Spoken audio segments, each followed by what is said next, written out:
hablaremos de la gula y de los excesos. Hace algún tiempo hablamos aquí, en este programa, de la comida, de ciertas convenciones que rodeaban su culto. Hablamos de los 7 cocineros de Grecia, cada uno de los cuales había inventado un plato o una salsa. Hablamos de los espartanos, que eran muy rígidos y muy austeros en su comida. Hablamos del caldo negro, que había que ser muy hombre para comerlo. Recorrimos los banquetes romanos, los ayunos impuestos por el Corán y algunas extravagancias de algunos reyes, como el rey Enrique I de Inglaterra, que era adicto a las anguilas, quiero decir que se las comía, ¿no? Ah, sí. Y que murió a causa de una indigestión con anguilas. Bien, pero hoy hablaremos de otra cosa. Mejor dicho, de la misma cosa, pero la ilustraremos con otros ejemplos. Alejandro Dumas, el autor de Los Tres Mosqueteros y El Conde de Montecristo y de tantas otras cosas, un amigo de este programa, el Monsieur Dumas, escribió también un libro titulado Mi Diccionario de Cocina, donde cuenta detalles curiosos acerca de la historia de la comida. Dumas empieza desde el principio, pero no desde el principio del libro, sino desde el principio del mundo, y cita, por ejemplo, a la fruta del árbol prohibido que Eva ofreció a Adán, que no está claro que sea una manzana. No está tan claro que sea una manzana. Hay discusiones al respecto, no en general, porque la mayoría de las personas creen que era una manzana, pero algunos entendidos en estas cosas dicen que no, entre ellos Robert Graves. Pues cita Dumas a la fruta del árbol prohibido, al plato de lentejas que Jacob le dio a Esaú y que sirvió de pago para el derecho de primogenitura. ¿Se acuerdan? Los 2 hermanos, Jacob y Esaú, hijos de Isaac. El primogénito era Jacob, pero un día estaba muy hambriento Jacob y apareció Esaú, el colorado, el hermano, y le dice, estaba morfando lentejas. Y Jacob tenía mucho hambre, y entonces dice, dice, dame lenteja. No, dice, no te doy un plato, dice, si vos me cedés el derecho de primogenitura. Y tenía tanto hambre Jacob que se lo cedió. Dumas decía que la mesa había impulsado importantísimos pasos en el camino al progreso, la mesa en tanto lugar donde se mete la comida, ¿no? Y que, por ejemplo, Cristóbal Colón había descubierto América buscando las Indias, porque las Indias eran proveedoras de las especias que se consumían en Europa, cuyo monopolio estaba en manos de los venecianos, para no hablar de los turcos que impedían el paso, cerraban los caminos de Oriente, etc. Muchas de ellas, muchos de estos condimentos, se cotizaban a su peso en oro. La pimienta, por ejemplo, era tan preciada que se servía, no solo se servía en la mesa, sino que a veces acompañaba los rescates que exigían mucho dinero. Faltando dinero, se agregaba pimienta como moneda noble, ¿no? Vamos a contar algo acerca de los hebreos y de los primeros cristianos a este respecto, no al respecto de la pimienta, sino de la comida. Entre los hebreos yo diría que más curiosos que los placeres de la mesa eran los ayunos. El ayuno era obligatorio en el luto, y el que lo observaba bebía solo agua, se vestía miserablemente, dormía sobre ceniza y no rompía el silencio más que para entonar lamentaciones. Era muy riguroso. Los ayunos prescritos por la ley eran anunciados al son de una trompeta, y los ancianos de los templos exhortaban a todos a que hicieran penitencia. Los días de ayuno general son 3, como bien sabemos. El día del perdón, el Tisha B'Av, el día de la destrucción del gran templo por Tito, y el ayuno de Esther, un día antes de Purim, que recuerda la salvación de los israelitas de los designios de Amán. El ayuno, ya saben ustedes, entre los hebreos comienza con la puesta del sol y dura hasta el día siguiente, hasta la aparición de las primeras 3 estrellas en el cielo, salvo que estuviera nublado, porque si no ya va a empezar alguno. No se debe comer ni beber, ni siquiera agua en estos casos. Las comidas de los primeros cristianos eran muy poca cosa, ¿no? Aquellos banquetes fraternales que se celebraban en los días de fiesta se denominaron ágapes, una palabra que nos gusta mucho, ¿no? Era la reunión caritativa de hombres de toda clase, tenían por objeto la fracción del pan, se tomaba estrictamente lo necesario para satisfacer el hambre, se escabiaba poco. La palabra ágape, que tanto nos gusta, es griega, viene de la palabra amor y caridad. Ágape, ¿no? San Pablo denunció como enemigos de Cristo a los hombres que hacían de su vientre un dios. Una sentencia parecida a aquellos que pregonando autosuficiencia dicen, yo hago de mi vientre un dios. En realidad dicen otra cosa, pero es más o menos lo mismo.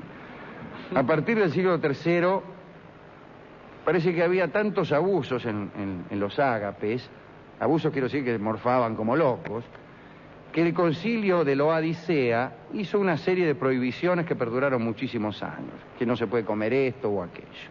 En la Edad Media, el que morfaba mucho en los ágapes era penado con el atado a la argolla con una asadura de ternera en el cuello. Así lo sujetaban y le metían un pedazo de ternera en el cogote. Brantó me cuenta que la mujer que comía en Cuaresma, jamón por ejemplo, era condenada a pasearse sin ropas por la ciudad con un jamón atado a la espalda. O sea que si una señorita morfaba jamón en Cuaresma, le ataban un jamón a la espalda y paseaba allí como Dios la trajo al mundo. Esos eran tiempos, que uno salía por ahí, mirá, che, dice, ¿y esa mina desnuda con un jamón en la espalda? No, decía, habrá comido jamón en Cuaresma. Los tipos le ofrecían jamón, claro, incluso en Cuaresma. Tomás, y después la denunciaban. Sí, no pasa nada, dice. Claro. ¿Quién se va a enterar? Bueno, algunas ya venían con el jamón incorporado. Sí. En la antigüedad las leyendas hablaban de un rey de Nínive llamado Sardanápalo. En realidad los griegos le llamaban Sardanápalo a Asurbanipal, aquel a quien los asirios llamaban Asurbanipal, o aquel a quien nosotros llamamos Asurbanipal, sin que en realidad se sepa muy bien cómo demonios sonaría el nombre de aquel rey en asirio. Bueno, Sardanápalo ofrecía recompensas de 1000 piezas de oro a quien descubriese un plato nuevo. Repito, 1000 piezas de oro al cocinero o al aficionado que descubriese un plato nuevo. Parece que su vida estaba rodeada de orgías, de lujos, de refinamiento. Cuando unas tropas enemigas decidieron invadir Nínive, Sardanápalo reunió en su palacio todas sus riquezas, prendió fuego al edificio y prefirió morir con todos sus bienes antes que vivir en la cautividad. Esto lo dicen de Sardanápalo, ya que no fue así como murió Asurbanipal. Así que andás a ver a quién se refería. Por esos tiempos, o en tiempos muy posteriores en realidad, la ciudad de Crotona, no, en tiempos no tan posteriores, bueno, no importa. La ciudad de Crotona, en el sur de Italia, se hizo célebre primero por haber destruido a su ciudad rival, Sibaris. Ya hablamos de Sibaris, tiene mucho que ver la ciudad de Sibaris con los excesos en la mesa. Los habitantes eran grandes comedores y bebedores, dormían sobre colchones de pétalos de rosa, y se dice que notaban si un pétalo estaba doblado, y eso les impedía dormir. Parece que hicieron matar a todos los gallos que había en la ciudad, porque su canto los despertaba en lo mejor de sus sueños, con lo cual creo que hicieron bien, ¿no? Estos eran los de Sibaris. Crotona tenía también con un gran comedor, que era un ciudadano llamado Milón de Crotona, que había sido 7 veces campeón olímpico. Parece que un día cargó sobre sus espaldas un novillo, lo transportó 120 pasos, lo mató de un puñetazo en la cabeza, lo hizo asar y se lo morfó entero, que era lo único que faltaba. De Milón se cuenta también que diariamente se comía 7,5 kilos de carne y 8 kilos de pan, y bebía 15 litros de vino. Ese era Milón de Crotona. Hablaremos de Heliogábalo, un emperador sirio que entró en Roma sobre un carro tirado por mujeres desnudas. Qué lindo entrar en Roma sobre un carro tirado por mujeres desnudas. Y el tipo, Sarasa. Huella, güey. Parece que tenía un cronista, Heliogábalo, dedicado exclusivamente a anotar sus banquetes. Y han llegado estas anotaciones, o algunas de ellas, hasta nuestros días. Parece que morfaba, se hacía hacer pasteles de lengua de pavo real,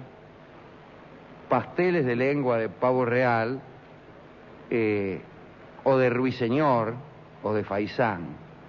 Se jactaba de no haber bebido nunca 2 veces de un mismo vaso, aún sin haber leído a Heráclito.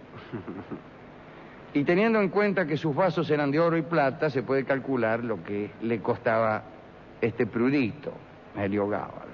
Se cuenta que mandó a construir una torre para poder esconderse en caso de peligro de muerte, y allí guardaba todo tipo de comidas. También llevaba un anillo con una esmeralda hueca llena de veneno para no sufrir torturas en caso de que lo capturaran. Esto era muy común entre los reyes y más que nada entre los espías de la antigüedad. Por si fuera poco, tenía un puñal de oro y una cuerda de oro y seda para ahorcarse si todo lo anterior fallaba. Como se ve, era un hombre precavido.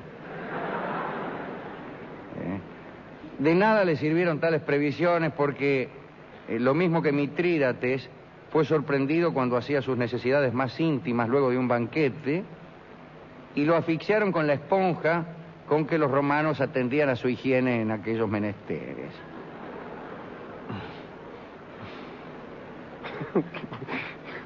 El emperador Claudio Albino,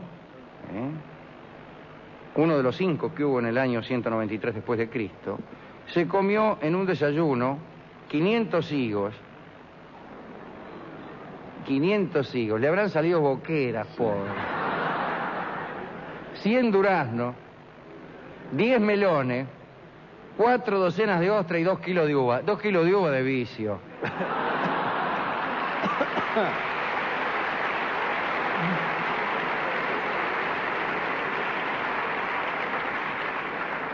Pero eso no es nada si creemos lo que se cuenta del emperador Maximino del año 235, que comía diariamente 16 kilos de carne y se escabeaba 32 litros de vino. Era tan enormemente obeso que los brazaletes de su mujer le servían de anillos y su cinturón de brazalete. Bajo los reinados de Augusto, de Tiberio, vivió el consejero y potentado Marco Gabio Apicio. Tenía mucha guita y se la gastaba toda en los placeres de la mesa. Un día su administrador le dijo que solamente le quedaban unos pocos estercios, lo cual habla muy mal del administrador, que debió haberle avisado mucho antes. Y considerándose arruinado, se metió en un baño de agua caliente y se hizo abrir las venas, que era un modo muy corriente de matarse en aquel momento. Y aquí hablemos de Levi-Strauss, que observó en un análisis de los modales de la mesa que el comer decorosamente, claro, es un fenómeno cultural europeo moderno y que con el tiempo fueron reprimiéndose en la mesa una serie de actos espontáneos, como por ejemplo comer con los dedos. Repito, comer con los dedos. San Pedro Damiano cuenta con indignación que la esposa de Pedro Orseolo, que era dux de Venecia, en vez de comer con los dedos usaba un tenedor de 2 púas, lo cual San Pedro Damiano consideraba un lujo insensato que sin duda le atraería la cólera divina a ella y a su marido. Y efectivamente, los dos murieron de peste. Como casi todos comían con los dedos, algunos pueblos usaban para limpiarse heno o aserrín, los espartanos se limpiaban con pedazos de pan que luego arrojaban a los perros, los romanos se pasaban lienzos perfumados, pantalones perfumados, por las manos y la cara. Más tarde aparecieron los lavaderos, que eran unos tipos, unas fuentes que se dejaban cerca de los comensales para mojar los garfios después de roer los huesos y las cáscaras. En los banquetes medievales también los bufones eran parte de la diversión, mejor dicho, eran la diversión, ¿no? Enrique II de Inglaterra, Plantagenet, le dio una distinción nobiliaria a un hombre llamado Roland Le Farté, que tiene nombre francés porque todos tenían nombre francés en aquel entonces, en Inglaterra, y a sus herederos también, con la condición de que amenizaran las cenas con saltum, siffletum et petum, bailes, silbos y etcétera. Pero calculen ustedes. Apelo a vuestro conocimiento del latín. En este programa las malas palabras las decimos en latín. Precaución que no se toma, por ejemplo, hay un programa de televisión que uno lo pone y ya empieza, ¿no? Las maldiciones empiezan cuando usted llega. Increíble, no puedo creer. Bueno, pero no importa. Digamos para terminar que desde tiempos remotos los banquetes incluían la presencia de los llamados parásitos. Eran clientes o criados que se presentaban en la mesa para acompañar a un hombre rico. Colados, digamos. En Grecia y Roma antigua estos personajes se sentaban en lugares alejados de la mesa central, se les servía últimos y no se le ofrecían algunas de las exquisiteces. Decían los tipos, a modo de queja. Una expresión latina, y significa, ¿cómo es que no me han servido esta exquisitez? Estaban obligados a hacer bromas, los clientes, es una costumbre que ha seguido hasta nuestros días, porque los colados son siempre los que hacen bromas y hablan continuamente en los banquetes. Pero también estaban obligados a dejarse ridiculizar a cambio de la comida. Es toda una profesión, El emperador Augusto tenía uno de estos acompañantes llamado Gaba, el cual era invitado siempre con su esposa. Su esposa se llamaba Irene. ¿Cómo le va, Irene? Irene nada. Inés. Pero parece que el emperador Augusto estaba fascinado por Irene. Y Gaba tenía que mantener los ojos cerrados, Irene Gaba, tenía que mantener los ojos cerrados mientras Augusto devoraba con la mirada a su mujer. Se tenía que hacer el logipi. Pero cierto día, un esclavo trató de robarle el vino a Gaba. Y Gaba sacó la espada, atravesó al hombre tranquilamente, lo ensartó y dijo: solo estoy dormido en lo que se refiere al emperador. Después fue condenado a muerte y la bella mujer naturalmente quedó en manos del hambriento Augusto. Así que de nada le sirvió su discreción. No me acuerdo cómo se llamaba el autor de aquel libro Bueno para comer. ¿Se acuerda alguno de los presentes? Es un antropólogo que ha escrito un libro interesantísimo que yo iba a recomendar y ahora se me ha escapado el nombre del autor. Pero alguno de nuestros cultos oyentes me lo va a recordar en lo inmediato. ¿A quién dedicar este pequeño catálogo de excesos, de costumbres extrañas, etcétera?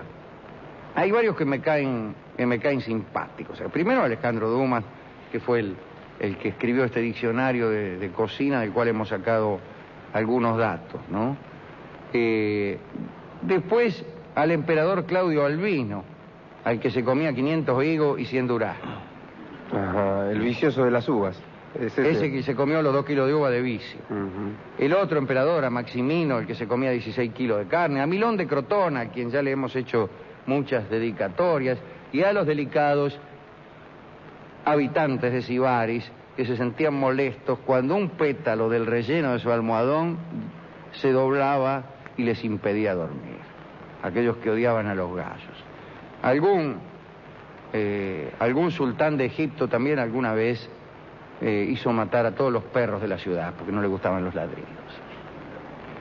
Pues a todos ellos les dedicamos esto, aunque yo quiero decir que de todos los placeres, el que menos respeto es el de la mesa. No me parece que sea tan motivador. Tal vez porque uno está tan preocupado con otras obsesiones que no se ha dejado cautivar por eso. Yo sinceramente, cuando alguno me invita y me dice, vamos a comer un asado, no sé si quiero, no tengo... Sí, me lo como, pero no me produce la enorme tentación que por ahí me produce saber que otra cosa. Hay cosas que me atraen más. Sí. Bien. Ya sé. Pero no después de comer asado. Por eso no como asado. Pues bien, entonces a toda esta gente, al de los 10 melones, al de los 100 duraznos, ¿qué le podemos dedicar? ¿Con qué podemos ¿Qué ilustrar presupuesto se imagina ese tipo en durazno? Lo que podría llegar a costar 100 duraznos diarios. ¿Qué Bueno, le parece? nosotros sabemos cuánto cuestan 100 duraznos. 40 guitas cuestan los duraznos, como asegura esta milonga que canta para ustedes Alberto Gómez. Durano a 40 el ciento. Hablemos de la lucha contra el dolor, que parece un invento de mis peores momentos de escritor, que son los únicos momentos que han pasado a la historia, porque todo el mundo cree que se trata de eso. Pero no, la lucha contra el dolor en la medicina. ¿Qué otra cosa es la medicina sino una lucha contra el dolor?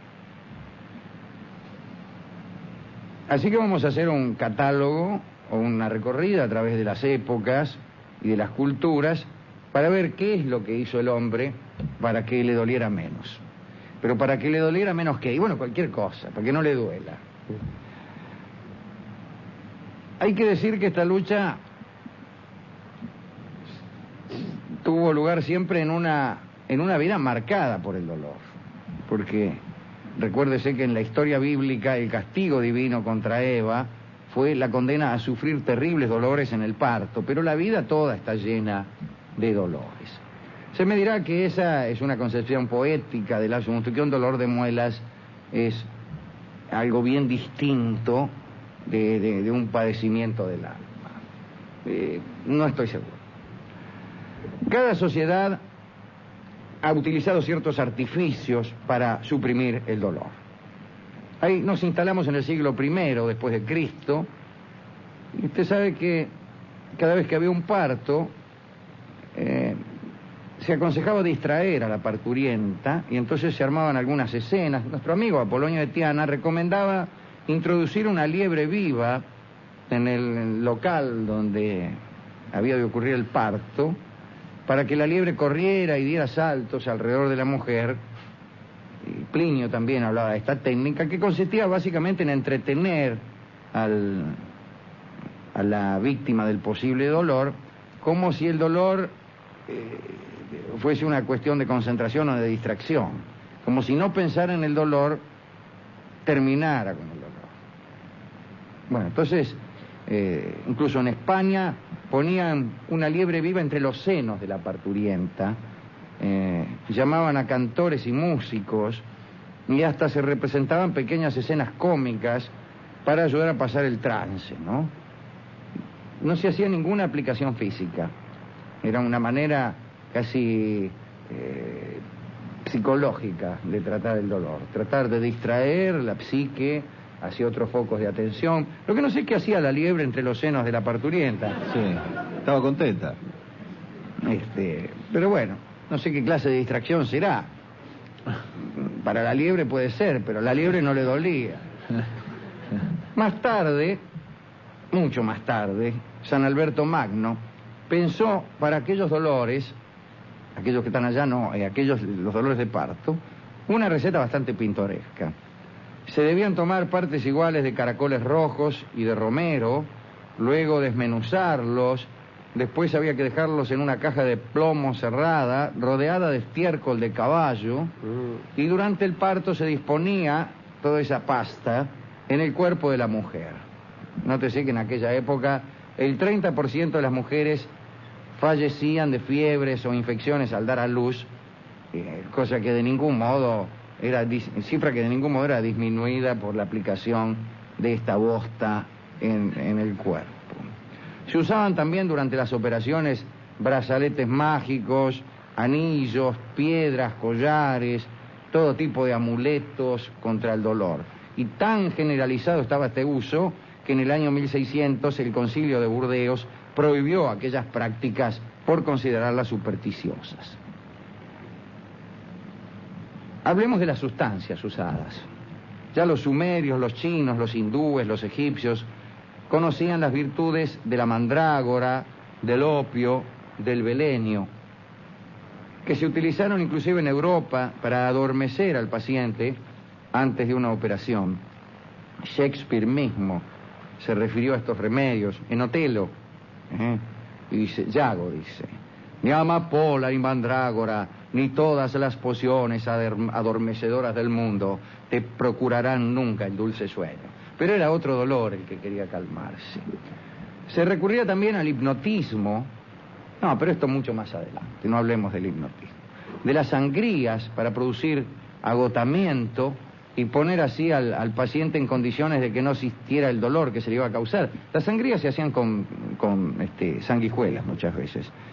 Creían que si te sacaban sangre, se producía, como dice aquí, una especie de sopor, y uno era insensible a los dolores. Pero tanto este remedio como otros muchos no producían mucha insensibilidad que digamos, y no servían tampoco para suprimir estos movimientos involuntarios de los músculos que el dolor provoca y que a veces son muy molestos para el médico que está realizando la operación. Que lo principal para este médico es que el paciente se quede quieto.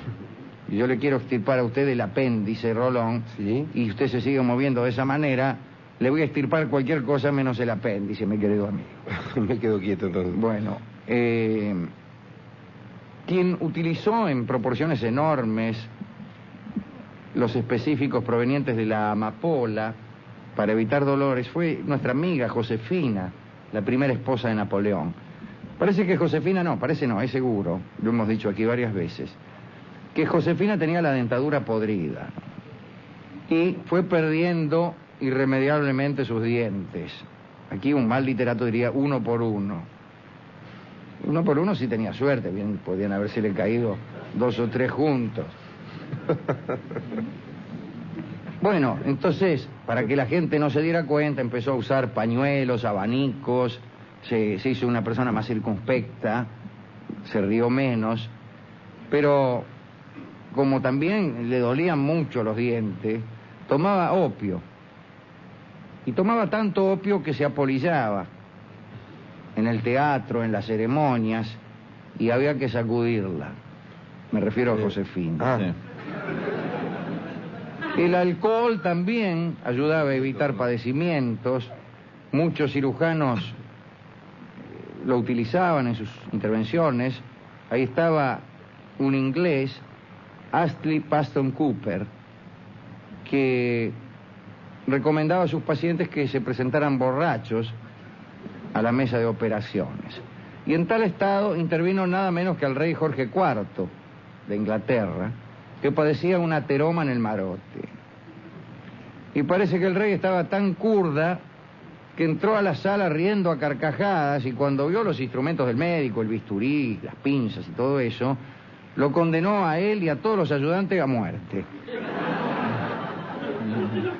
Entró el rey Curdela y dijo, y si esto para la operación, así te condeno a muerte, dijo. Acto seguido se desmayó. Más tarde, después de la operación que fue muy exitosa, le dieron al médico, a Cooper, el título de varón. Por supuesto que le perdonaron, ¿no?, la sentencia a muerte, porque ¿de qué sirve un varón si está muerto? Hay que decir que tanto en las guerras como en el mar, el recurso de unos buenos tragos era la rutina cuando alguien debía someterse a una operación así nomás, en el campo de batalla o en alta mar. A principios del siglo XIX había un dentista dentista americano, Horace Wells, que empezó a estudiar algunos caminos diferentes para suprimir el dolor de sus clientes. Pacientes. Sí, pacientes. Empezó a trabajar con anestésicos producidos en laboratorio. Y existía ya el óxido nitroso, que era un gas que ya había sido estudiado por Humphrey Davy en el año 1800. Se conocían ya ciertas propiedades turbadoras de la serenidad. Se lo llamaba gas hilarante, porque inducía una curiosa alteración, la gente se reía hasta el agotamiento. Y por esa razón se lo usaba mucho en las kermés, en las fiestas, en las ferias. Siempre había algunas barracas donde el público, por divertirse nomás, inhalaba aquel gas, o si no, se divertía mirando lo que le pasaba a quienes lo inhalaban, que hacían toda clase de tonterías y se reían hasta caer redondos. Y un día, mientras el dentista Wells paseaba por una de esas ferias, se armó una pelea entre dos hombres que habían probado, que habían inhalado el gas hilarante. Y uno de ellos le pegó al otro un golpe en la cabeza tremendo, y el perjudicado continuó riéndose a carcajadas, ni se mosqueó. O sea que no mostraban sensación alguna de dolor. Wells comprobó enseguida el efecto anestésico de este gas y empezó a utilizarlo en su consultorio. Primero lo hizo sobre su persona y se sacó una muela. No se aclara si realmente le dolía la muela o si se la sacó en aras de la medicina nomás. Pero se sacó una muela y nada, no le dolió. Se presentó entonces en la facultad de Harvard para explicar el hallazgo. Pero allí los dentistas eran tenidos como prácticos indignos de alternar con los médicos y les sabotearon la prueba. Parece que Wells llamó a un estudiante de medicina que se ofreció como voluntario, le aplicó el óxido nitroso y por mala fe, algunos dicen que por mala suerte, el estudiante empezó a dar unos gritos que espantaron a todos los catedráticos. Yo creo que tenía ganas de jorobar el estudiante. Sí. Y Wells fue expulsado. Pero se interesó tanto por el producto, el dentista, que terminó consolándose de sus desventuras tomando este gas, este óxido nitroso, todo el tiempo. Y andaba por las calles de Nueva York hecho un zombie, entre mamao y dormido. Y en el año 1848, en una riña callejera en Broadway, Wells le tiró ácido a unas prostitutas que agredían a un mendigo que él quiso defender, bueno, un episodio así. Y se lo llevaron en cana. Y entre rejas, desesperado, escribió 2 cartas trágicas. Una para pedirle perdón a su mujer, de la que no hemos hablado hasta ahora, y de la que no hablaremos más tarde, porque nada dicen de esta pobre mujer, la principal víctima de aquel óxido nitroso. Te lo imaginas al tipo todo el día riéndose de nada. Hizo que no había televisión todavía. Si no, hubiera triunfado. Bueno,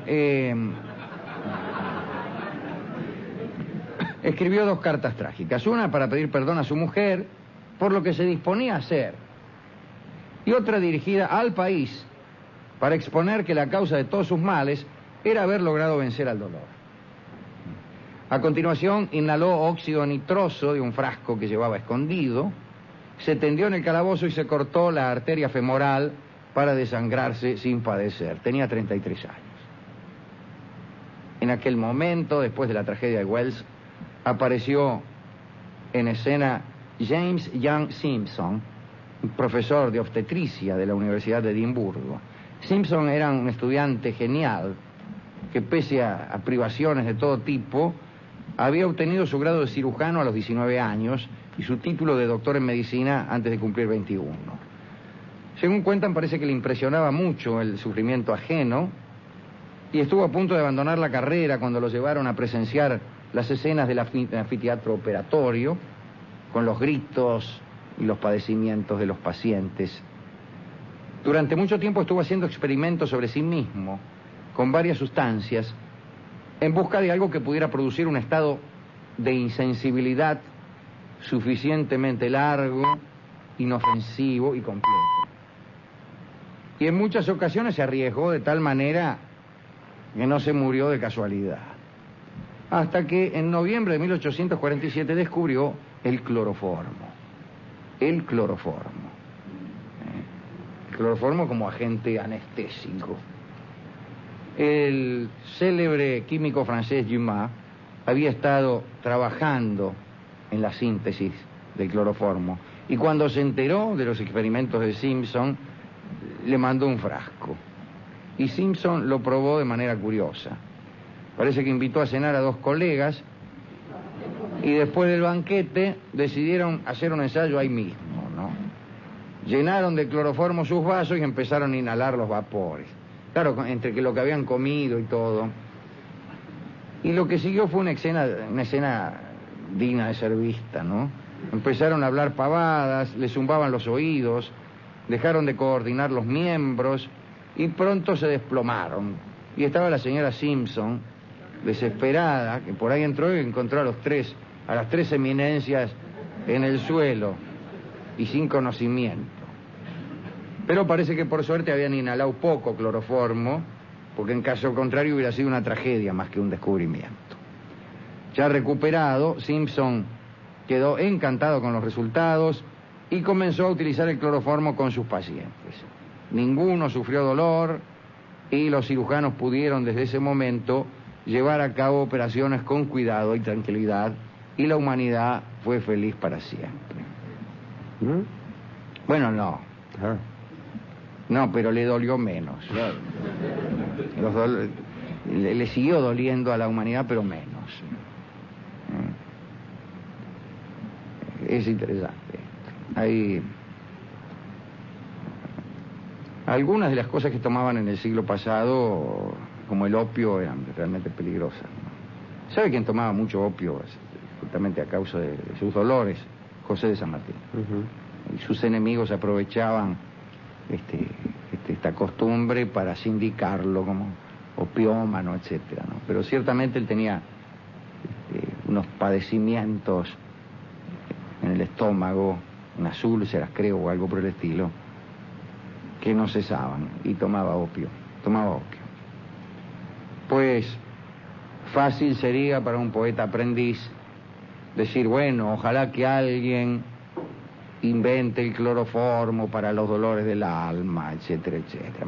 A lo mejor ya existe eso. Y yo creo que los dolores del alma hay que aguantárselos más que evitarlos. Yo no estoy seguro de esto. No sé. Mire, ¿usted qué quiere? Si a usted le ocurre una desgracia, ¿qué quiere? ¿Que no le duela? Pues la única forma de que a uno no le duela, digo, que no le duela, estamos hablando del dolor espiritual, es que a uno no le importe. No te duele lo que no te importa. Y hay cosas que yo no quiero que no me importen. Entonces, no tengo más remedio de dejar que me duela. ¿Qué dejar que me duela? Y ahí me tiene, dejo que me duela nomás. Pero lo que hago es no quedarme sentado mirándome doler, sino que con el cuchillo clavado, con el cuchillo oxidado instalado en medio del pecho, yo voy a todas las farras. No me pierdo una farra.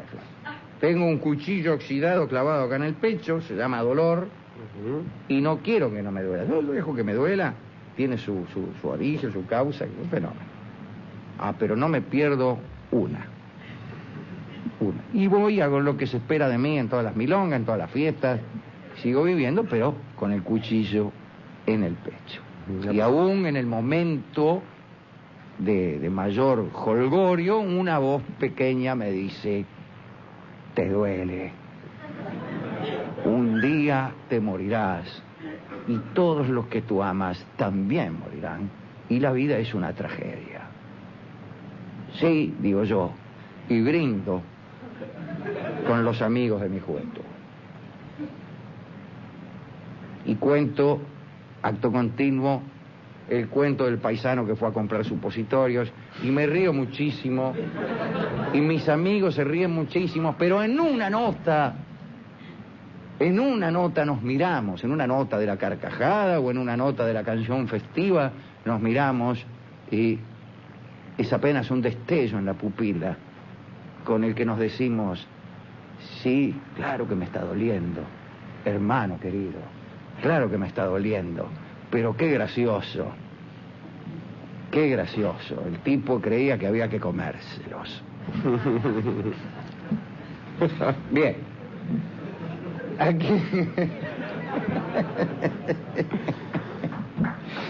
¿A quién le hemos de dedicar este catálogo? Bueno, al paisano que fue a comprar supositorios. Ajá. Y que le preguntaba al médico cómo tenía que usar. Después, bueno, al dentista Wells.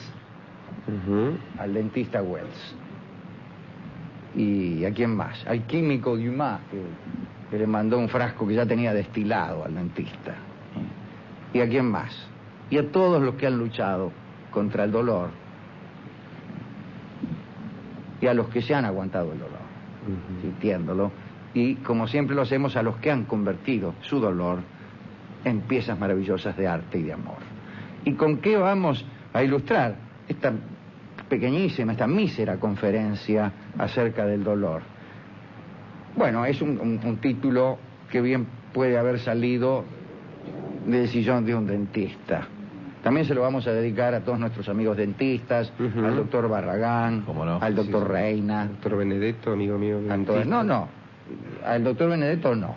Sí, porque es un dentista que no me hace doler. Y será porque no le hace nada. Ah, ¿Será por eso? Yo iba a ¿Me un dentista engaña? que me hacía doler hasta que se me pudrieron todos los dientes. Sí. De forma irremediable. ¿Y ahí? Y no me hacía doler porque no me hacía nada. Me hacía abrir la boca, miraba, me echaba un poco de DDT, de Ray, no sé qué, echan ahí. ¿Cómo los echaré? Aerosol. Me daba una palmada en el estómago y yo me iba. Bueno, este título parece salido del sillón de un dentista, es Ay de mí.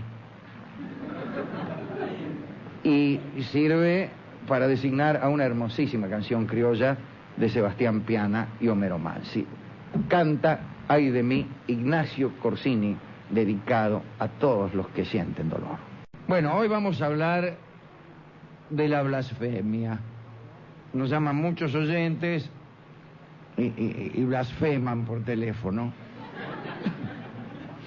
Entonces nos ocuparemos de la blasfemia, del carácter a través de la historia, de las sanciones contra ella, etcétera. Vamos a ver. ¿De qué estamos hablando? Blasfemia, dice Voltaire, el amigo de este programa, es una palabra griega que significa ataque a la reputación. Esta palabra se encuentra en las obras de Demóstenes, bueno, se encuentra en muchos lugares, la verdad es esa. Ella trae su origen en la palabra vituperar. No he tenido tiempo de fijarme la etimología de estas dos palabras, de manera que no les mentiré nada. Me remito a lo que dice Voltaire. Habría que fijarse, ¿no? Bueno, así como el juramento es un homenaje tributado a Dios, la blasfemia, por el contrario, es una interpelación a la divinidad, hecha con una idea de ultraje, de maldición o de odio. Y agrega Voltaire que entre los griegos se trataba de una injuria hacia los dioses. También se la denominaba juramento ruin, es decir, un juramento que se prestaba contra la voluntad de Dios. En las antiguas legislaciones, la blasfemia era considerada como merecedora de mayores castigos y se la asimilaba a un crimen capital. Así de grave era la blasfemia. Después la represión, las sanciones fueron más o menos rigurosas según las épocas. Entre los hebreos era castigada redondamente con la lapidación. Vos eras culpable de blasfemia y te lapidaban. Empezaban a tirar piedras hasta que morías bajo ellas. Pues bien, al culpable entre los hebreos lo lapidaban, pero fuera de la ciudad. Primeramente lo sacaban de la ciudad. Y antes de la lapidación, los que lo habían oído maldecir a Dios, iban sucesivamente a poner su mano sobre la cabeza del acusado para certificar con este ritual que habían sido testigos de la falta. Después venía el castigo, y hay que decir que la pena alcanzaba no solo a los hebreos, sino también a los gentiles. Al extranjero blasfemo también se lo lapidaba. El criterio jurídico podría ser este: siendo Dios como era el rey de Israel, la blasfemia se consideraba crimen de Estado. Entonces era un delito capital. Otro detalle: si los hebreos desgarraban sus vestiduras cuando oían palabras blasfemas, era porque tales escándalos se trataban también como una causa de duelo. En Roma, el culpable de blasfemia sucumbía bajo el hacha del lictor. El insulto a Dios, dicen algunos cronistas en los que no creo, traía consigo la pena de muerte. Yo creo que no, yo me atrevo a oponerme a este dato, como a quienes se oponen, argumentando que los romanos no emplearon nunca la palabra en cuestión, blasfemia, porque no creían que pudiera ofenderse el honor de Dios como se ofende el honor de los hombres. Hay algunas razones para no castigar en este mundo la blasfemia. Si se trata de un crimen contra Dios, ya se encargará Dios de castigarlo. Puede ser un argumento. En el medioevo, las cosas fueron realmente bravas para el blasfemo profesional. Durante el reinado de nuestro amigo San Luis, Luis IX de Francia, mediados del siglo XIII, el culpable de blasfemia debía ser marcado con un hierro candente, lo marcaban en la frente, y en el caso de reincidencia, le atravesaban el labio con un hierro al rojo que probablemente era el mismo utilizado anteriormente. Digo yo, podía ser, qué sé yo. Esta es una observación que se me ocurre a mí ahora. En una de esas era el mismo, porque acá dice con otro hierro al rojo, pero por ahí era otro, por ahí tenían uno solo, que lo usaban tanto para marcarte en la frente la primera vez como para atravesarte los labios la segunda, yo qué sé. Bueno, en todo caso, habremos de convenir que se trata de un detalle no demasiado importante. Si bien se han hecho mesas redondas en la Feria del Libro acerca del carácter único de los fierros al rojo que se utilizaban en primera y en segunda blasfemia.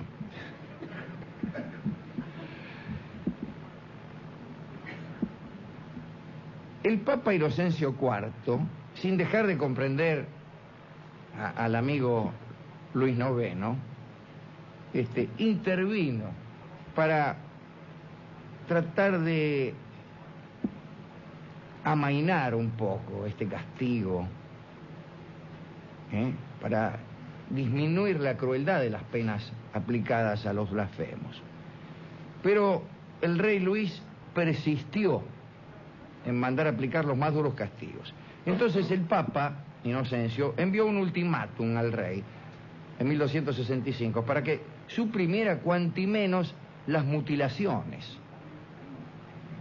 En realidad el poder civil se mostraba menos tolerante, menos indulgente que el mismo jefe de la Iglesia, aún tratándose del honor de Dios, como se decía entonces, de cuestiones que uno supone deben ser de la Iglesia. San Luis al final cedió a las amonestaciones de Roma y modificó la legislación por medio de una ordenanza que limitaba a la multa y a la prisión los castigos contra los delincuentes que hubieran proferido palabras horribles. Es decir, vos decías malas palabras y apenas si te multaban o te mandaban preso. Las cosas cambiaron por un tiempo, porque Felipe II, rey de Francia, no confundir con Felipe II de Habsburgo, rey de España. Estamos hablando de un rey anterior incluso a San Luis. Sentía tal horror por la blasfemia que cuando la oía en boca de algún soldado, mandaba inmediatamente a que fuese arrojado al río. Procedimiento que, según él, aseguraba que una persona se abstuviera de hablar ruinmente. En el fondo del río uno casi no dice malas palabras.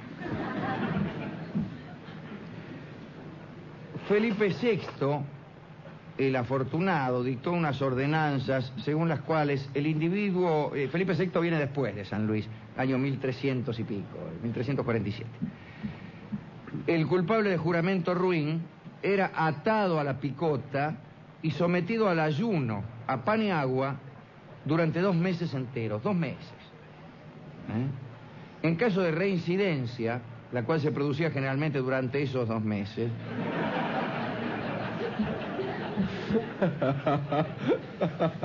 se le partía el labio inferior con un hierro candente, que quizá es el mismo del que hablábamos antes, o quizá no. Esto se le hacía hasta que los dientes quedaban al descubierto. A la 3ª vez se le partía el labio superior, a la 4ª le cortaban los labios y a la 5ª se le cortaba la lengua. Es porfiado el tipo, sí, también. Todo esto solía ocurrir en un mismo día, inclusive. Bueno, también había penas accesorias, la picota, la escalera, destinadas más bien a la exposición pública del blasfemo. Según las ordenanzas, el pueblo estaba autorizado para arrojar barro y basura, excrementos, por ejemplo, al culpable expuesto, pero estaban prohibidas las piedras. Usted sabe que durante muchísimos años asistir en masa a las ejecuciones capitales era una costumbre que fascinaba a la gente. Las multitudes se agolpaban en el lugar del suplicio. Ahí en París, por ejemplo, los suplicios tenían lugar en la isla de San Luis. A los visitantes asiduos de París, que somos todos nosotros que vamos siempre a París a comprar bombones, pues es la islita chiquita esa que está pegada a la isla de la Cité, ¿no? La isla chiquita de San Luis. Ahí quemaban a los niatos. Ahí, por ejemplo, atormentaron de un modo imposible de referir aquí, porque hay chicos, a los amantes de Margarita y Blanca, que eran mujeres respectivamente de los hijos de Felipe el Hermoso. Las encontraron con 2 escuderos en la Torre de Nesle, y a los 2 escuderos, ya que a ellas no, los sometieron a un tormento inenarrable, ahí en la isla de San Luis, con una asistencia impresionante de gente. Pues bien, sí, creo que también ahí usaron el hierro, posiblemente fuera el mismo. En fin, era costumbre que los padres llevaran a sus hijos a ver cómo ahorcaban o decapitaban a un señor. Incluso los encargados del suplicio hacían todo lo que estaba a su alcance para que el espectáculo fuera lo más visible y espeluznante posible.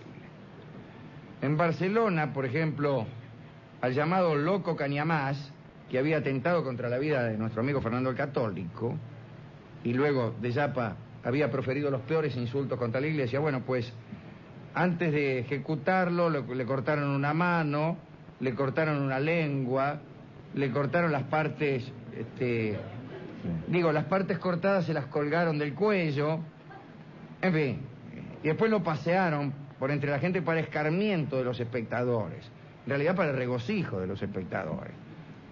Después también estaba el blasfemo y hereje Miguel Servet, cuya herejía consistió en descubrir la circulación de la sangre, pero se le condenó a ser quemado vivo y se procuró que la leña fuese verde para que el suplicio durase más.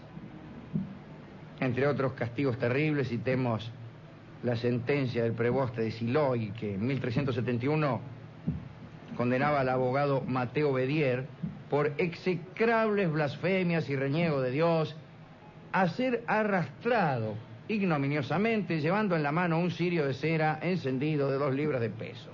Es muy difícil que a uno no se le caiga el cirio cuando lo lleva en la mano y lo están arrastrando. Pero, de todos modos, el catálogo de horrores es espantoso e inacabable.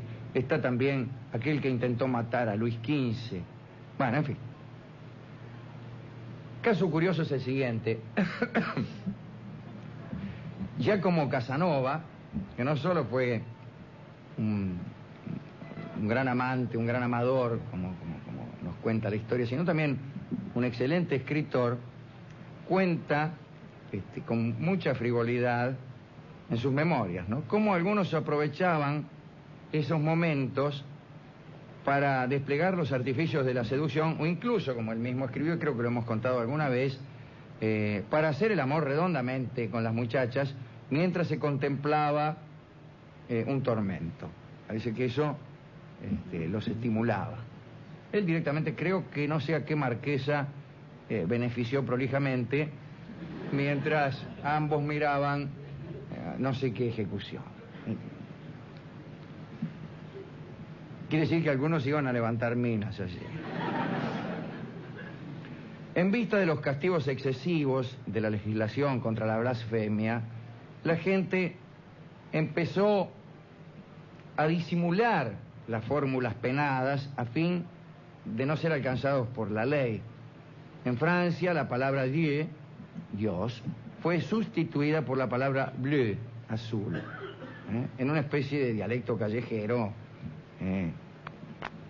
Bueno, es más o menos como quien dice me caché en 10, o me caigo y me levanto, o la conferencia de Ginebra, o la punta del obelisco, cosas así. Claro. Para no decir malas palabras diciéndolas.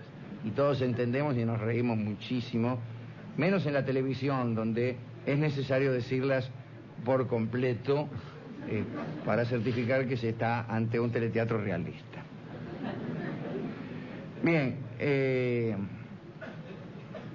sin embargo, este subterfugio, demasiado evidente, fue denunciado y combatido por distintas ordenanzas. Felipe Augusto, aquel que fue a las cruzadas, aquel a quien justamente en Tierra Santa se le puso el pelo blanco de un momento para otro.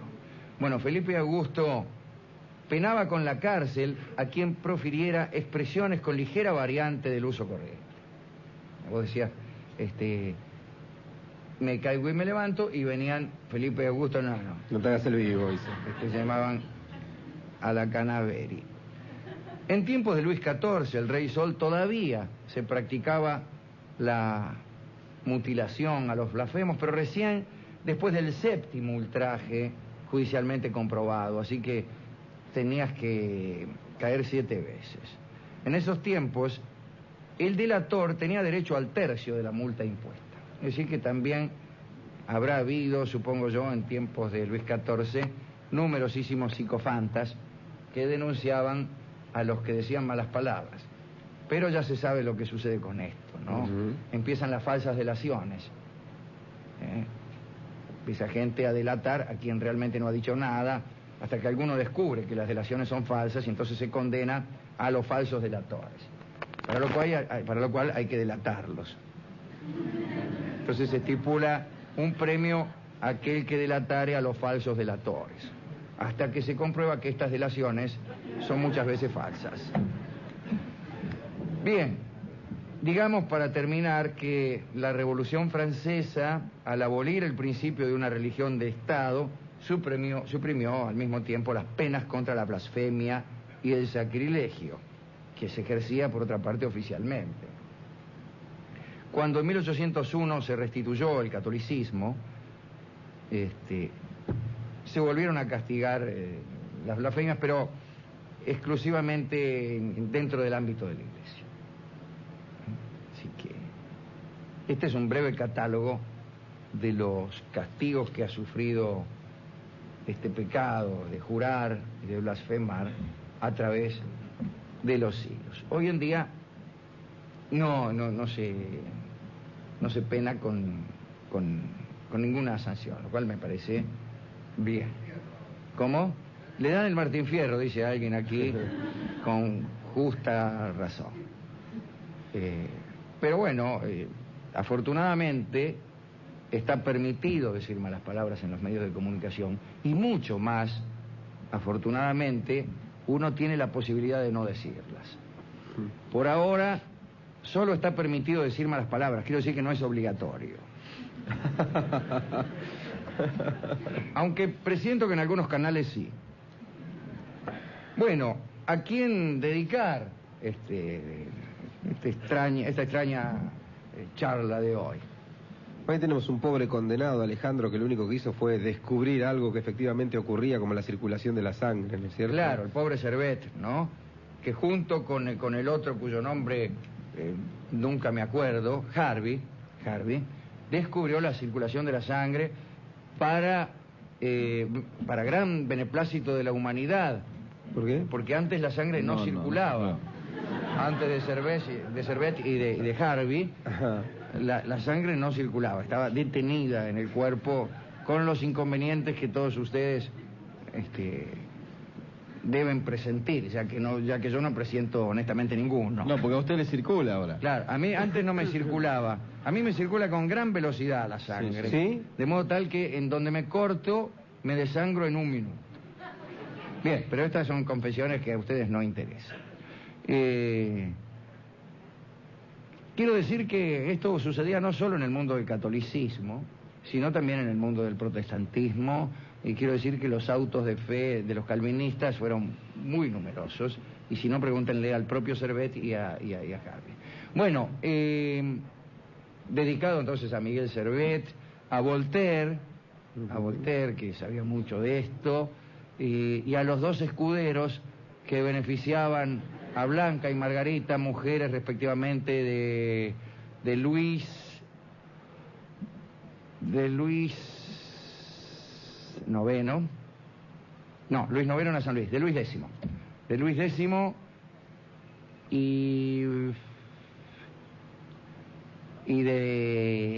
no de Felipe V, caramba, Felipe V, la mujer de Felipe V intervenía también en eso, solo que de campana. Hacía de campana la mujer de Felipe V. Miraba que no viniera Guarda nadie. que ahí viene Felipe el Hermoso. No me acuerdo cómo se llamaba el otro hermano, yo creo que Carlos. Pero Sí. bueno, no importa. A los escuderos que las beneficiaban, pobrecitos que también fueron víctimas de tormento por una cosa como esa, Dios mío, ¿no?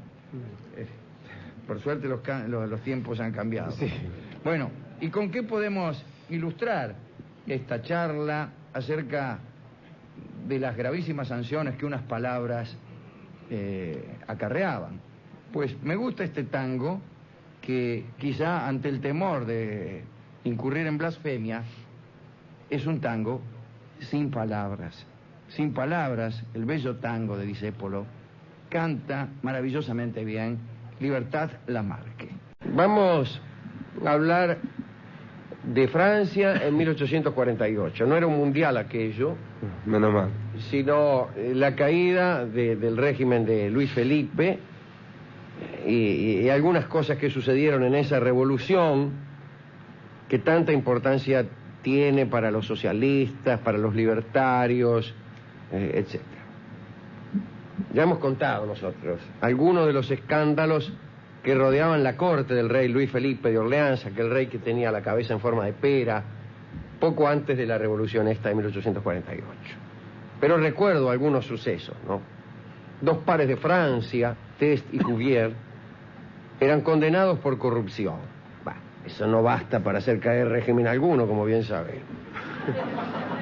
El conde Mortier intentaba matar a su mujer, parece que la tiró al río en pleno invierno, pero la señora, buena nadadora, pudo cruzar hasta la otra orilla. No solo era buena nadadora, sino una mujer astuta, porque si hubiera vuelto nadando hacia la misma orilla donde estaba el conde Mortier, corría el riesgo de que éste la arrojase nuevamente.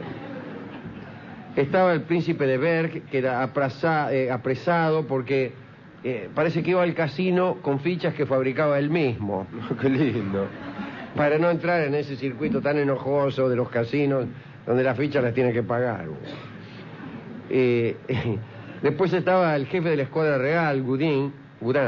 Era herido por un disparo por hacer trampa en un escolazo. El magistrado Julien de Bois era interrogado por haber robado varias veces en el mercado de fruta de Saint-Germain. Bueno, he ahí un lindo escándalo. Un tipo que afanaba fruta en el mercado. He ahí la corruptela del régimen de Luis Felipe personificada.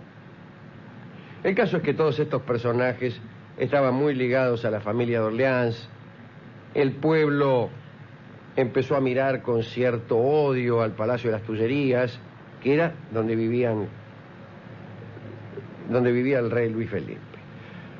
Parece que la situación se puso verdaderamente tensa, la clase burguesa había crecido con el comercio mantenido con las colonias africanas de Francia, pero los obreros de los talleres franceses se morían de hambre. Y además no podían competir con un monstruo industrial como era Inglaterra en aquellos años.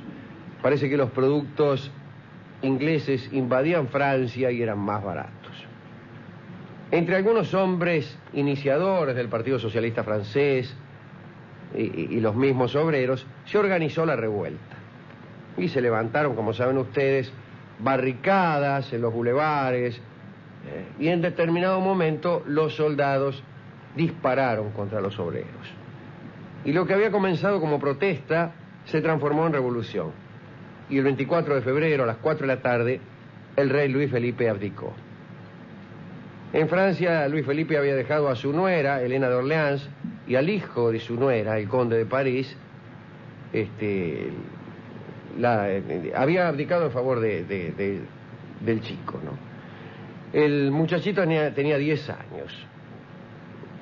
Y parece que el rey abdicó y después, aguantando con una mano el sombrero y sosteniendo con la otra los pantalones que siempre se le caían a Luis Felipe, que era un hombre de muy desgraciado aspecto, salió rajando. Se fue, se embarcó y llegó a Inglaterra, junto con su esposa María Amelia, y allí murió 2 años más tarde Luis Felipe. Pero al día siguiente de la abdicación, el 25 de febrero, la duquesa de Orleans se presentó en la Cámara de Diputados con el hijo, con el conde de París, en favor del cual había abdicado Luis Felipe. Al principio todavía todo iba fenómeno, la asamblea continuaba sin tomarse demasiado en serio la revolución, reciben a la duquesa, los diputados con aplausos, con aclamaciones, el presidente Dupin se inclinó respetuosamente para saludarla, y ya quiso proclamar al chico, al conde de París, rey de los franceses. Y en ese mismo momento, faltando instantes para que Francia tuviera un nuevo rey, aparece un grupo de revolucionarios. Entra en la cámara, entran unos tipos, y empiezan a gritar: ¡Eso yo! ¡Y abajo la regencia! ¡Viva la república! E inmediatamente todo se convirtió en un caos. El chico, el conde de París, fue tomado por el cuello por un hombre furioso que lo quería ahorcar. ¡Que se oiga la república!, decía el tipo, ¿no? Un guardia consigue librar al niño, se lo devuelve a su madre. La madre rajaban todos, ¿no? Bueno, 2 horas después el pueblo saqueaba las Tullerías y saqueaba el Palacio Imperial. Y el 26 de febrero, por un pedido de Lamartine, se proclamaba la República y se constituía un gobierno provisional bajo la presidencia de Dupont de l'Eure, y una de las primeras medidas fue la institucionalización de sufragio libre y secreto.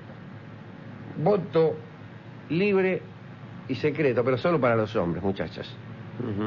Solo para los hombres. Y al comenzar el periodo electoral, las paredes de Francia, estamos hablando de 1848, se cubrieron con carteles escritos en un estilo muy llamativo de propaganda política. Repito, propaganda política. Y tengo aquí los textos de algunos carteles, para que ustedes vean. No se parecen mucho a los actuales. Uno dice: ciudadanos, animado por algunos patriotas sinceros, vengo a ofrecer a la patria mi inteligencia, mi corazón y mi brazo. ¿Seré digno de vuestro sufragio? Eso es algo que vosotros mismos debéis resolver. Esto lo firmaba Luis Lagomancino, que era del partido de Lamartine. Después, había muchos falsos humildes, Aceptaré con toda humildad y con extrema desconfianza de mí mismo el difícil y soberano mandato con que tengáis a bien honrarme. Son falsos humildes, pero por lo pronto es preferible a los verdaderos soberbios. ¿Qué sé yo? Cualquier gil pone la cara ahí y dice: el hombre que el país necesita. Es un tipo ahí engominado. Este texto lo firmaba nuestro amigo Luis Napoleón. Estaba muy lejos de ser humilde, hay que reconocerlo. Ahí estaba la hermosa señorita Howard, ¿recuerdas Miss Howard, la que le pagó la campaña? Pagaban a los mejores dibujantes, autores de canciones, redactores. Entre las filas revolucionarias se pretendía convencer a todo el país para que siguiera el camino de la capital, es decir, la revolución había tenido lugar en París, entonces ponían carteles, supóngase en Lyon, y decía, Francia, sé digna de París, libera al mundo. Dios lo quiere o bien no existe. Así, toda una cuestión teológica había. Sí. Dios quiere esto y si no lo quiere será porque no existe. Bien, ahí no solo es una cuestión teológica, sino una aparente paradoja. Jean-Théodore Joulet, que era un comerciante que después fue expulsado de los comicios, se promovía de una forma bastante extravagante, el Joulet. Decía Joulet, soy hijo de un pintor de brocha gorda del emperador difunto. Se refería a Napoleón I. Me presento hoy con una superioridad viril más fuerte que nunca. Superioridad viril. También él tenía la calle Rivadavia y la avenida 9 de Julio. Votadme, dice, Sabed que de mi ardor siempre saldrá el mismo grito. ¡Viva la República! Dice. Pensé que... Sí. Había un candidato llamado Louis Cardelier que colocó un texto destinado a los 22.000 sordomudos de Francia. Decía, necesitáis alguien que hable. Os ofrezco mi ayuda sincera y desinteresada. Si necesitáis una voz que defienda vuestra causa, bla, bla, bla, yo seré esa voz. No lo votaron, ni siquiera los sordomudos. Después estaba el ciudadano Muret, el precursor del automatismo, que pedía por la multiplicación infinita de las máquinas, y escribía, es preciso que todos los obreros sean reemplazados por perros guardianes encargados de vigilar las fábricas. Esta manera de pensar las cosas por la mitad, no crea que ha terminado en 1848. Bueno, y vienen las elecciones. Tenemos acá incluso los resultados de las elecciones del 10 de diciembre de 1848. Quedaron así las cosas. ¿A dónde van a encontrar un programa que les dé resultados de las elecciones en Francia del 10 de diciembre de 1848? Total de votos 7.327.345. Y de esos, 5.500.000 fueron para Luis Napoleón. Y los otros candidatos fueron aplastados. Cavaignac, 1.448.100. Ledru-Rollin, 370.000. Raspel, 36.000. Lamartine, 17.000. Y 12.000 votos anulados. Anda a saber qué habrían puesto. Sin embargo, todavía iban a ocurrir cosas muy extrañas. Termino esta charla con algunas historietas que sucedieron en aquel momento, en aquella revolución que finalizó con el derrocamiento del régimen de Luis Felipe. Por ejemplo, había un tal Born, inventor de máquinas para la guerra, que podían lanzar 300 bolas o paquetes de metralla por minuto. Bueno, este Born convocó a las ciudadanas de París, a las mujeres, a alistarse en un nuevo regimiento llamado las Vesuvianas. Para ser admitida allí era preciso tener 15 años por lo menos y 30 como máximo, y no estar casada, porque no era cuestión. Entonces Monsieur Born hacía que las mujeres se presentaran en la calle de Saint-Apollin y él las elegía. Venían todas las minas y el tipo elegía. Retuvo unas 50 que constituyeron no solamente una falange destinada a luchar por la emancipación de la mujer, sino también un fogoso harén. Así que él, en lo de Born, eran alojadas, alimentadas, recibían 10 francos por mes, llevaban uniforme, una pequeña falda con kepis, charreteras, algunas usaban pantalones, y bueno, se dividían en 3 cuerpos: obreras, vivanderas y las enfermeras. Y cada noche Borm iba al Club Legión de las Vesuvian y en el transcurso de la tercera reunión, viendo que el auditorio ya estaba preparado, Borm dijo a los gritos: utilizad vuestro cuerpo libremente, probaos a vosotras mismas que sois seres libres y que tenéis derecho a llamaros republicanas. Y ahí se armó una orgía que pa' qué te voy a contar, ¿no? Parece que un día, con la bandera tricolor, donde habían bordado en oro la palabra Vesuvian, se presentaron en el ayuntamiento, reclamaban el derecho al voto y el matrimonio obligatorio para los hombres a los 26 años y para las mujeres a los 21. Mira qué cosa rara, ¿no? Matrimonio obligatorio, Dios mío. Pedían también por la participación del hombre en los trabajos de la casa. Está bien. Y los representantes del gobierno provisional las recibieron con unas sonrisitas irónicas y después volvieron a su cuartel cantando un himno que habían compuesto entre todas, y esa fue su única manifestación política. Poco a poco el lugar en donde se reunían se convirtió en un local hospitalario donde los hombres de la República iban a pasar un buen rato, ¿eh? Es decir, que enseguida abandonaron la política para consagrarse únicamente al amor, los vesuvianos. Bueno. Y después sí, vinieron las elecciones, con este paradójico resultado: gana Luis Napoleón en unas elecciones democráticas, después gana de nuevo y se hace proclamar emperador. Es decir, una revolución republicana concluye finalmente en un nuevo imperio.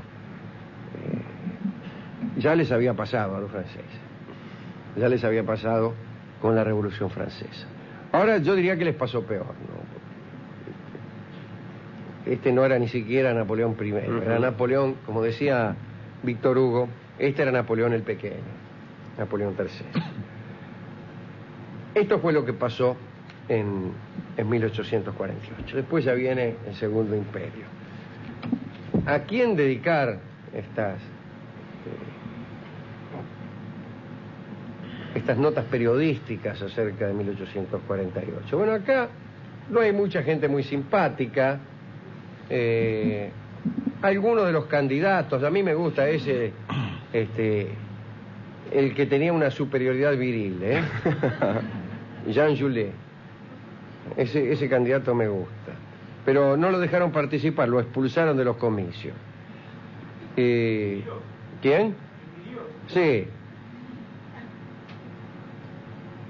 Y a ver, ¿a qué otra?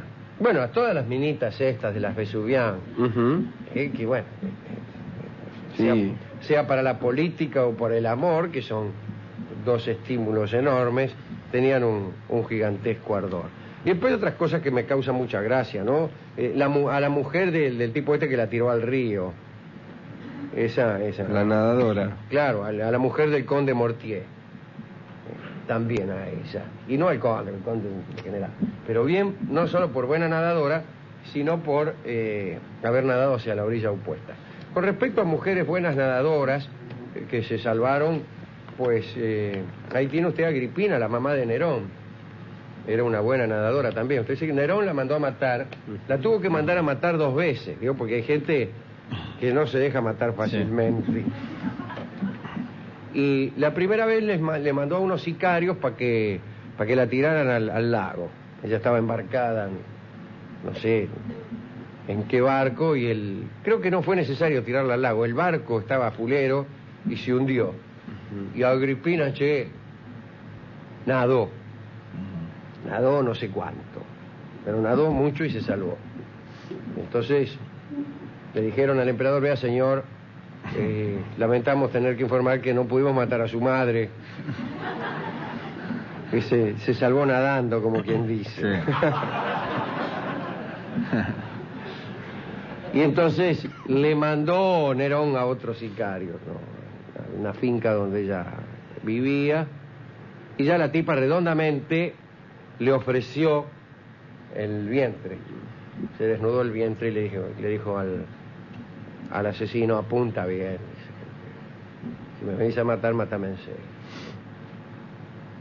Quiere decir que también vamos a dedicar esta charla a las mujeres que nadan bien y que hacen de esta habilidad una virtud que modifica la historia. No se me ocurre otro ejemplo, pero con Agripina y la mujer de Teconde me parece suficiente. ¿Y con qué vamos a ilustrar esta La historia francesa. historia? Ah, y a los redactores, de los avisos Políticos. de los usted. candidatos, y que me parecen bastante mejores que los de ahora, ¿no? Ujú.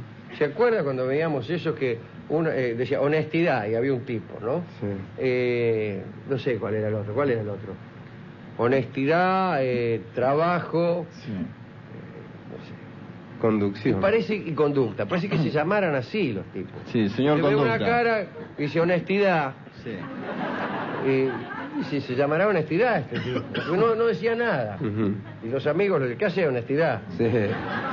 Bueno, a los redactores de las elecciones del 10 de diciembre también. Y vamos a ilustrar esto con una canción francesa llamada Je te diré, que canta don Carlos Gardel. El milagro, según la acepción más estricta, es... No me gusta la acepción más estricta. Según una acepción, la más corriente, digamos, no la más estricta, significa cosa admirable. Pero también podría decirse, lo cual revela el carácter poco estricto de aquella acepción, que todo es admirable: el sol, los planetas, las estrellas. En verdad, llamamos milagro usualmente a la violación de las leyes eternas de la naturaleza. Por ejemplo, si hubiese un eclipse de sol durante la luna nueva, o si un muerto anduviese de a pie con la cabeza en la mano, diríamos que estamos ante un milagro. Los físicos sostienen que en este sentido no pueden haber milagros.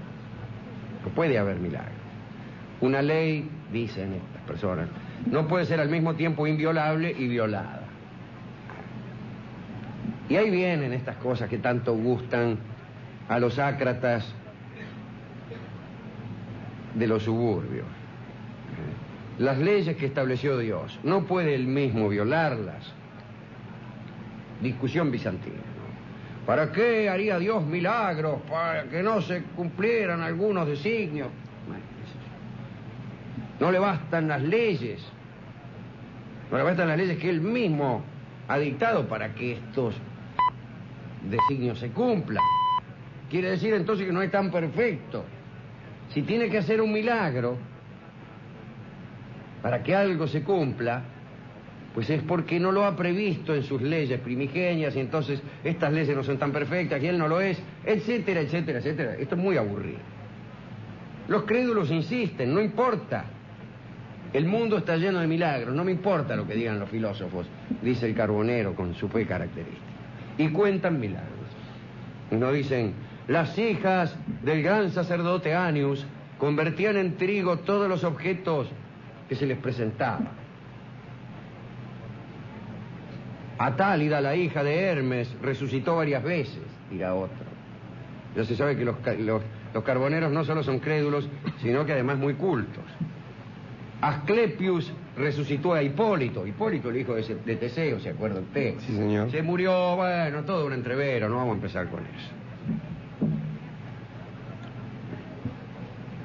Fedrita, la mujer de Teseo, entre paréntesis hermanita de Ariadna, la que le dio el violín en el laberinto, se había enamorado de un hijo que Teseo tenía antes. Un amor culpable, como todos los amores que valen la pena. Y entonces se le presentó a Hipólito, Hipólito la rechazó, bueno, se armó todo un tole-tole familiar, de resultas del cual Hipólito salió corriendo y se precipitó al mar, se murió. Y Asclepius, que era Esculapio, la medicina, lo resucitó. Ese es el milagro que... Después se armó la podrida con Asclepius porque pensaron los dioses que si nadie se moría, el universo...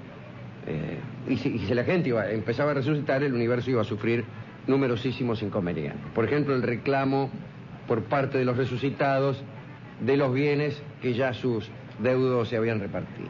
Digo yo. Pero eso es un milagro.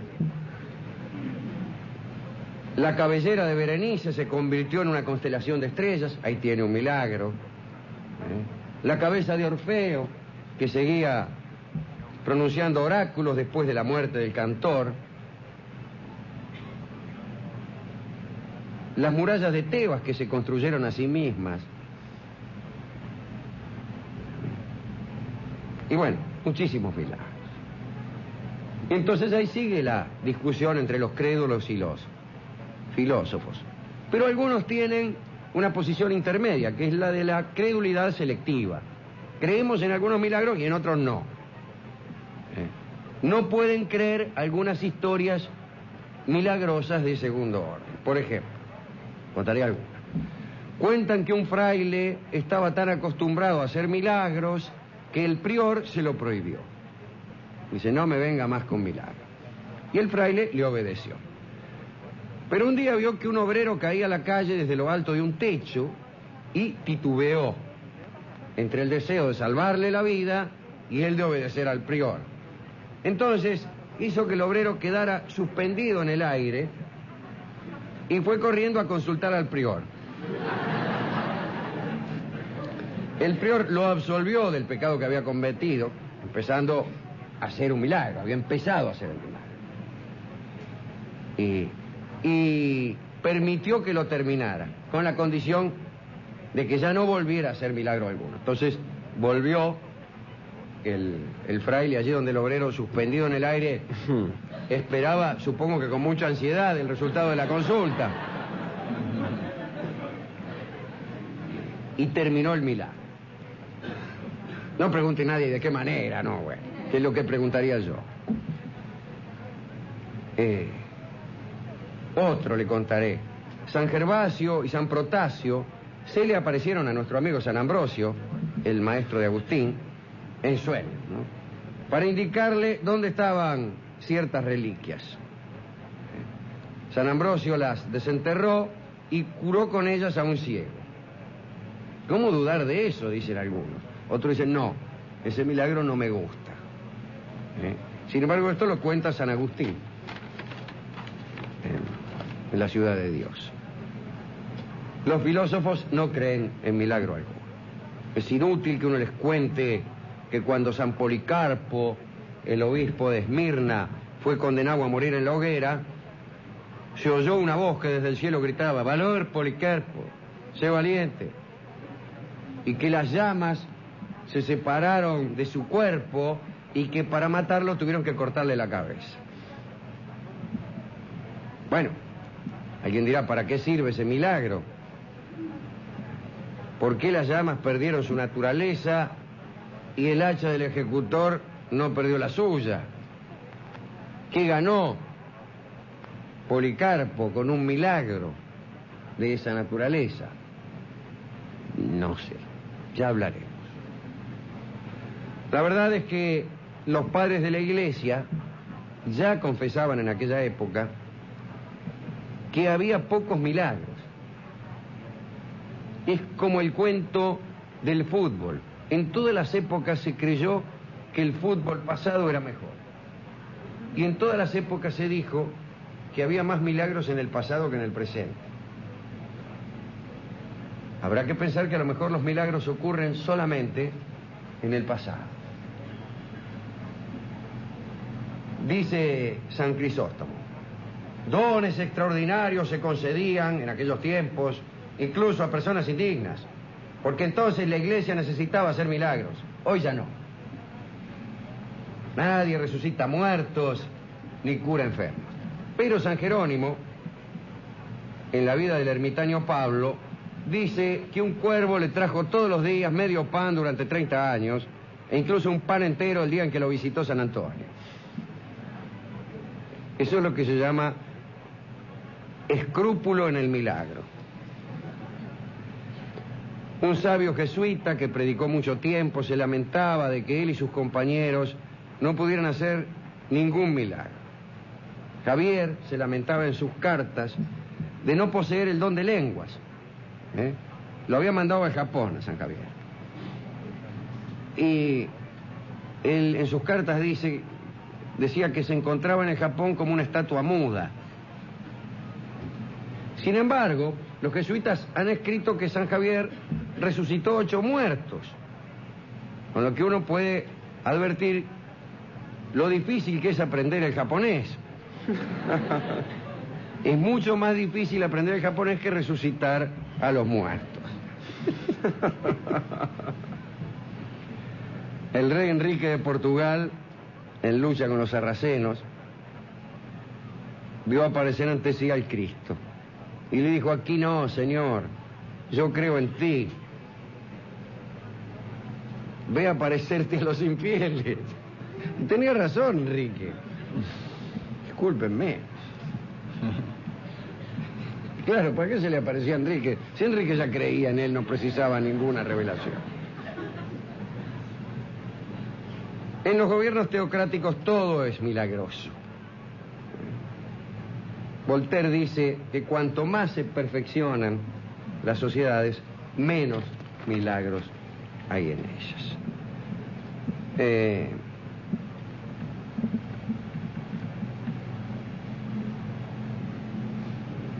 ¿Hay milagros hoy en día?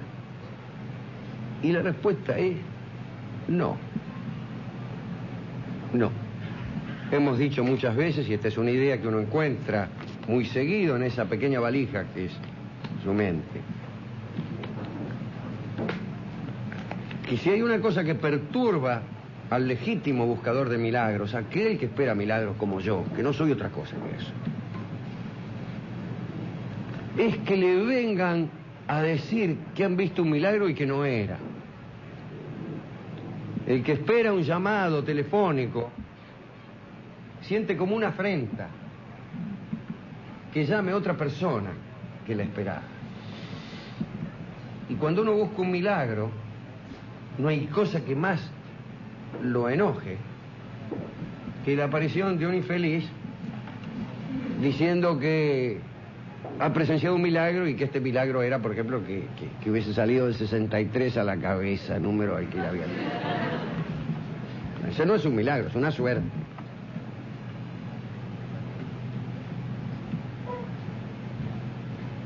No hay milagros en estos días. Pero yo recuerdo que hace pocos días les dije a ustedes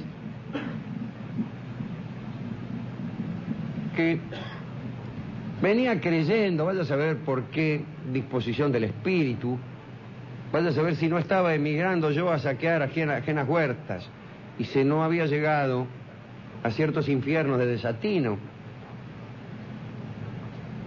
Infiernos en donde di en pensar que nunca jamás habían existido milagros. No solo en esta época, sino nunca. No solo casi nunca, sino nunca. No solo poquísimas veces, sino ninguna. Y la distinción es importantísima. La diferencia entre 0 milagro y 1 milagro es decisiva.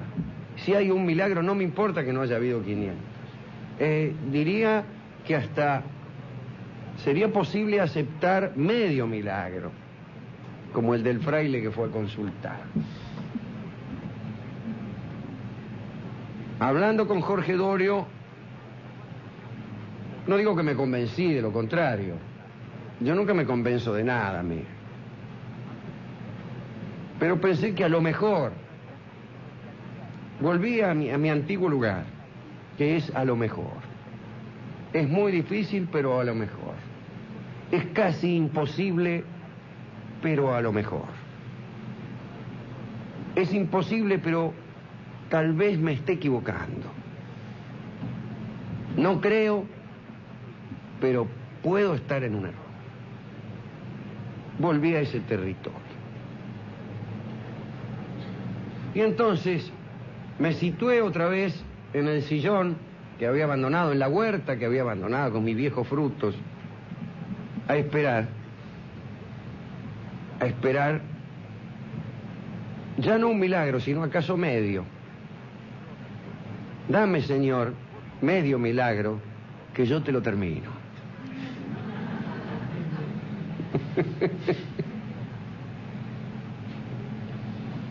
Y aquí estamos, esperando.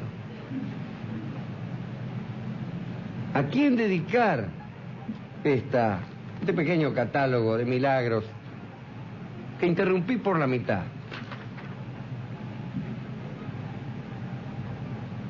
Desde luego, a los que esperan milagros, pero a los que lo esperan de verdad, no a los que se contentan con cualquier baratija. No, cuando digo milagro, quiero decir milagro. Quiero decir que el mar rojo se abra. Quiero decir que el sol vuelva hacia atrás. O más humilde, si ustedes quieren, como decíamos la otra noche, que estos anteojos queden suspendidos en el aire. Y no que Omar Serazuelo recite justo el poema en el que yo había pensado la noche anterior. Esa es una casualidad. Entonces dedico esta pequeña charla a los que esperan verdaderos milagros y a los que no vienen a golpearme la puerta con baratijas. Y a los amigos y a las personas que están cerca, a los que me han querido desde chico y de grande, que son la cosa más parecida a un milagro que yo he visto en mi vida. Y aquí no vendo baratijas de números que salen. El amor es mucho más que eso. Me dirán, no me venga usted a vender baratijas, Dolina. Acaba de decir que no es milagroso que Serazuelo recite el poema en el que usted había pensado la noche anterior. Es verdad, tampoco es milagroso el amor, pero no conozco en la vida otra cosa que más se parezca a un milagro. Y si por alguna razón estos anteojos han de quedar algún día suspendidos en el aire, esa razón será estrictamente amorosa. Pero algún sabio, a quien dedico esta charla también, algún sabio desconocido me dirá un día, eso que usted está diciendo, a saber que el fundamento de un milagro es el amor, no es tampoco milagroso, porque a lo mejor, ¿quién le dice que lo que hace mover al universo todo, que aquello que usted llama las leyes inviolables de la naturaleza, eso es precisamente el amor? Y entonces yo le diré, está bien, mi amigo, ¿con qué podemos ilustrar esta pequeña charla, Stronati? Pues está bien, si hay que esperar milagros,